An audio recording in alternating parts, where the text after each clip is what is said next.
Hello dear students. आज हम देखेंगे स्टैंडर्ड 9th की पोयम व्हाट इज सक्सेस, यानी कि कामयाबी क्या है। तो इस पोयम के जो राइटर है उनका नाम है राल्फ वॉल्डो एमर्सन। इन्होंने ये पोयम लिखी है और इस पोयम का जो थीम है, जो आइडिया है, वो ये है कि कामयाबी किसे कहते हैं। तो उन्होंने ये पोयम में अपनी राय बताई है कि उनके मुताबिक कामयाबी क्या है। तो चलिए हम शुरू करते हैं। What is success? To laugh often and much. Often यानी हमेशा, much यानी बहुत।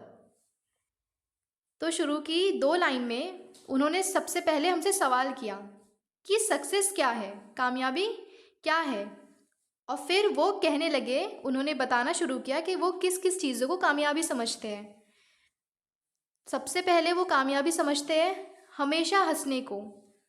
इस लाइन से उनका कहने का मतलब ये है कि हमेशा खुश रहना। वो समझते हैं कि इंसान को हमेशा अपनी ज़िंदगी में हंसते रहना चाहिए, खुश रहना चाहिए। ये कामयाबी है। To win the respect of intelligent people and the affection of children. Affection यानी मोहब्बत, प्यार। दूसरी लाइन में वो उन्होंने ये बताया है कि जो हमारे माशरे के, हमारे जो समाज के बहुत ज़हीन लोग हैं, बहुत जो होशियार लोग हैं, उनकी इज़्ज़त हासिल करना, उनकी इज़्ज़त हासिल करना और जो छोटे बच्चे होते हैं उनकी मोहब्बत हासिल करना, ये कामयाबी है। To earn the appreciation of honest critics. Critics यानी ऐसे लोग जो हर चीज़ में अपनी राय देते हैं, जो राय देते हैं, जो बहुत समझदार होते हैं, जो हर चीज़ में मशवरे के काबिल होते हैं, उनको क्रिटिक्स कहते हैं। और ऑनेस्ट यानी ईमानदार। एप्रिसिएशन यानी तारीफ़। तो उन्होंने अभी तीसरी लाइन में वो ये कह रहे हैं कि कामयाबी ये भी है कि जो हमारे समाज के ऑनेस्ट क्रिटिक्स लोग हैं, यानी ऐसे लोग जो ईमानदार हैं और ईमानदारी के साथ अपना काम करते हैं, अपनी राय बयान करते हैं, तो उनसे अगर हमें तारीफ़ मिल रही है तो ये भी हमारे लिए एक कामयाबी की बात है। And endure the betrayal of false friends. Betrayal यानी बुरा भला। और जो तुम्हारे दोस्त तुम्हें बुरा भला कहते हैं उसको बर्दाश्त कर लेना भी कामयाबी है। कौन से दोस्त? झूठे दोस्त। जो दोस्त तुम्हारे सच्चे दोस्त नहीं हैं, ऐसे दोस्त अगर तुम्हें बुरा भला कहते हैं या तुम्हारी बेइज्जती करते हैं तो उसको बर्दाश्त कर लेना भी कामयाबी है। देखिए हमारा पहला स्टैंजा कंप्लीट हुआ। तो हमारी पहली लाइन थी व्हाट इज़ सक्सेस, यानी कामयाबी क्या है।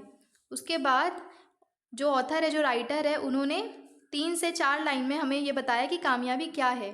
सबसे पहले उन्होंने बताया कि हमेशा खुश रहना चाहिए।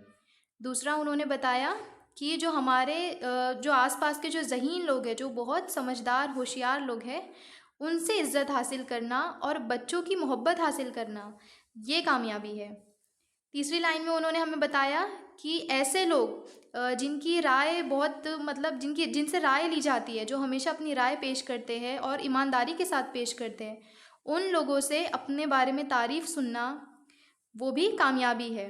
और लास्ट उन्होंने बताया कि जो हमारे दोस्त जो हमसे चिढ़ते हैं, यानी जो हमसे हमारी बुराई करते हैं, हमें बुरा भला कहते हैं, वो लोग हमें अगर बुरा भला कहे उस पे सब्र कर लेना, उसको बर्दाश्त कर लेना, ये भी कामयाबी है। अब यहाँ से नेक्स्ट स्टैंजा स्टार्ट हो रहा है। To appreciate beauty, to find the best in others. अब देखिए पहले स्टैंजा में तो कामयाबी उन्होंने ऐसे बताई कि दूसरों से हमें क्या क्या लेना चाहिए, लेकिन अभी दूसरे स्टैंजा में वो बता रहे कि हमें अपनी तरफ से क्या क्या हमारी राय होनी चाहिए। जैसे कि टू अप्रिशिएट ब्यूटी, अगर हम हमेशा खूबसूरती को भाव देते, यानी खूबसूरती हम देख लेते दूसरों की, तो ये भी हमारी एक कामयाबी है कि हम कोई भी चीज़ हो, जैसे कि कुदरत हो, कोई इंसान हो, किसी के अखलाक हो, अगर हम उनमें खूबसूरती ढूंढ पा रहे हैं तो ये हमारी एक कामयाबी है। To find the best in others, और दूसरों में अच्छा देखना। दूसरों में हम अगर कोई अच्छी चीज़ देख रहे हैं और उसको हम कबूल कर रहे हैं कि हाँ उनमें ये बात अच्छी है, तो ये भी एक कामयाबी है। To leave the world a bit better, whether by a healthy child, a garden patch or a redeemed social condition.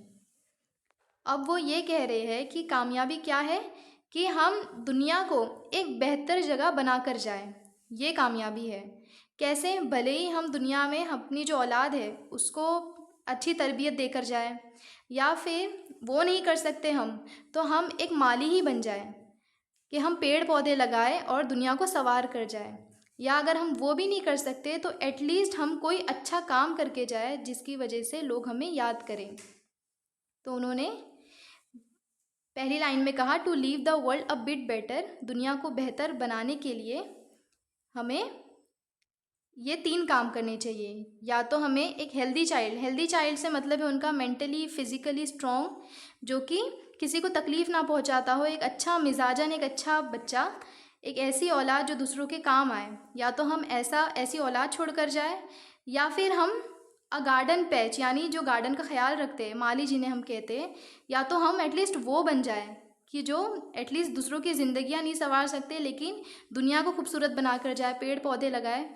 या तो हम वो बन जाए, या तो फिर हम कोई ना कोई ऐसा काम तो कर ही दे जिससे लोग हमें मरने के बाद याद रखें और उनकी ज़िंदगी में आसानी पैदा हो। लास्ट टेंजा में वो कह रहे हैं to know even one life has breathed easier because you have lived, this is to have succeeded. यहाँ पर उन्होंने ये कहा वन लाइफ हैज़ ब्रीथ यानी सांस लेना, ईजियर यानी आसानी से, बिकॉज यू हैव लीव्ड यानी कि कोई एक ज़िंदगी अगर तुम्हारी वजह से सांस ले रही है, तुम्हारी वजह से जी रही है, खुश रह रही है, तो ये बहुत बड़ी कामयाबी है तुम्हारे लिए। इस लाइन में उनका कहने का मतलब ये है कि अगर तुम दुनिया में जब तक जी रहे हो तब तक तुम दूसरों की इतनी मदद करो, इतने लोगों के दुख हल्के करो कि तुम्हारी वजह से कोई खुश हो जाए, किसी की ज़िंदगी संवर जाए, किसी के गम दूर हो जाए, किसी की मदद हो जाए। तो जब तुम मर जाओगे तो वो तुम्हें याद करेगा। तो ये इससे बड़ी कामयाबी और कोई नहीं है, ये तुम्हारी सबसे बड़ी कामयाबी है। This is to have succeeded. और अगर ये सब है तो तुम समझ लो कि तुम एक कामयाब शख्स हो। तो ये जो पोएम है इसके अंदर कोई भी राइम स्कीम नहीं थी, ये एक फ्री वर्स वाली पोएम थी। तो देखा आपने कि कितनी अच्छी तरीके से जो ऑथर है उन्होंने हमें कामयाबी की डेफिनेशन समझाई, कामयाबी का मतलब समझाया। तो हमें कोशिश करना चाहिए कि हम ऑथर की सारी बातों पर अमल करें और अपने अंदर भी ये काबिलियत पैदा करें। तो मिलते हैं हमारी नेक्स्ट वीडियो में। अगर आपको हमारा एक्सप्लेनेशन अच्छा लगा हो तो हमारी वीडियो को लाइक कीजिए, हमारे चैनल स्टडी मिनटों को सब्सक्राइब कीजिए और ज़्यादा से ज़्यादा लोगों तक शेयर कीजिए। अगर आपको अपनी रीडिंग स्पीड बढ़ानी है तो हमारे चैनल पर इम्प्रूव रीडिंग स्किल्स भी अवेलेबल है। आप चैनल पर जाके प्लेलिस्ट भी देख सकते हैं।